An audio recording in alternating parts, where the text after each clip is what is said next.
Are the solutions that are out there right now, everything from a risk office to a consumer protection agency, are those the proper ways to be looking at it, or should those actions be regulated better by the regulators that already exist? The best idea I'd heard was from somebody who suggested creating some sort of think tank in Washington where people were highly paid and their job was just to look at what was happening on Wall Street and try to stay one step ahead. I don't see how you ever put in place rules and regulations that are enforced by people who are paid at an entirely different level when Wall Street morphs so quickly. And I always worry, you look at all the catastrophes we have, and it's that smart people use the rules and regulations as a roadmap of the possible. See, what I think you have to do, and no one in Washington is thinking this way, is instead of trying to write rules, which as all of us here have said, you can get around, what you have to do is change the incentives. And again, not the way they're being changed by Feinberg, but in a whole different way. I've invented something which I call the Sloan poison pill. What we have to do is, if you're going to be a bank holding company or have access to the window, you have a poison pill, which we'll call the Sloan pill, and I won't even collect any royalties.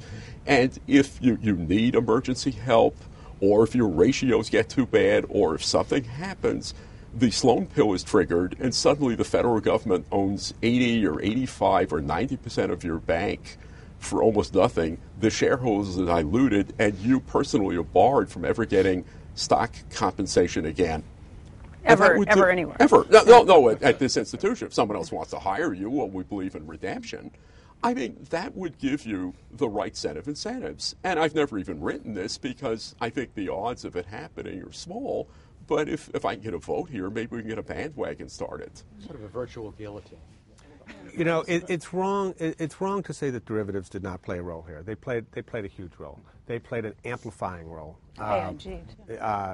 You know, subprime mortgages could be amplified 10, 15, 20 times with by CDOs. with CDOs. Yeah, that's right.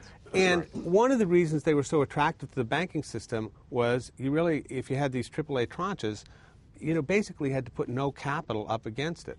And so there's a different kind of incentive besides equity incentive or compensation incentive, and that's a capital requirement incentive, which is basically to say, if you said, you know, look, fellas, we're not going to stop you from doing derivative transactions, but you're going to have to put capital commensurate with risk. And you can't just say, just because you've gotten it insured with a credit default swap, that you've eliminated the risk. We don't believe that anymore. And you would take care of a lot of problems with, you know, substantial boosts in capital requirements. More capital, less leverage. I mean, that kind of goes a long ways toward fixing a lot of the problems. Right. And also, Joe, maybe, do you think it would help if these things were traded on exchanges where people could see what they were and maybe have a different capital level for private ones, a much higher level for private ones than for public ones? That's what I was going to say, is transparency would make a huge difference. And I think one of the greatest feats of Wall Street, which you just have to be impressed even if you're disgusted, is their ability to pull off getting all of their clients to lobby against putting derivatives on exchanges because it would hurt their ability to use derivatives, when in reality it would be the best thing for clients because they'd be able to see how much Wall Street firms were ripping them off. I mean, that was just truly an impressive feat. Part of it is concentration. I mean, why do we require that if you own more than 5% of a company's stock, you have to disclose that. Right. And yet you don't have to disclose any level of concentration as far as derivative holdings. You know, kind of that was a big problem with AIG. They didn't have to disclose any of that. So, you know, kind of this all kind of is of a piece as well. Having that disclosure could also alert the market to where the risk exists. Going back to derivatives and just the conversation that's been going around the table, Carol, probably nobody knows more on this subject. Nobody wrote about this earlier than you did. It seems like things have stalled at this point when it comes to credit derivative swaps. What needs to happen? Well, every day there's news on this front. It is a genie out of the bottle. There just is no way that it's not. And whether it can ever be put back in is a big question. But certainly tougher regulation is needed, and I think that people are beginning to move in that direction. So that's very hopeful as far as I'm concerned. Aside from the derivatives regulation, what else do you think is absolutely essential, and where do you think we're likely to be maybe 5 years from now? What actually happens?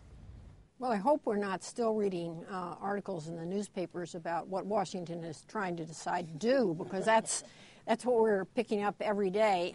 I think we will have a systemic risk agency or entity within the Fed.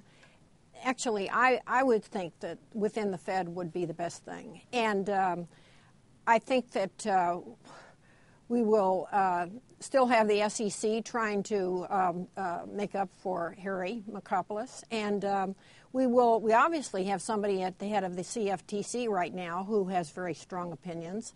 And I think we won't be doing it perfectly, but the new rules will be good. And certainly we've seen in the past the FDIC was one of the great inventions ever.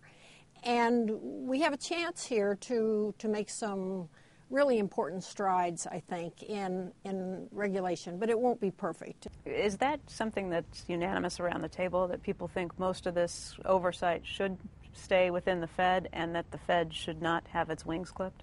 Yeah. Yes. Yeah. Yes. Except the only thing I would say is don't put the consumer protection. Yeah, I was right. Take that away from them. Because yeah. it conflicts with their basic. It's not what they're about. Right. They don't have the mindset. They don't care. Folks, we want to thank everybody for coming around the table today and bringing up these really great ideas. We really appreciate it. Thank you. Thank Thanks. you. My pleasure. Thank you.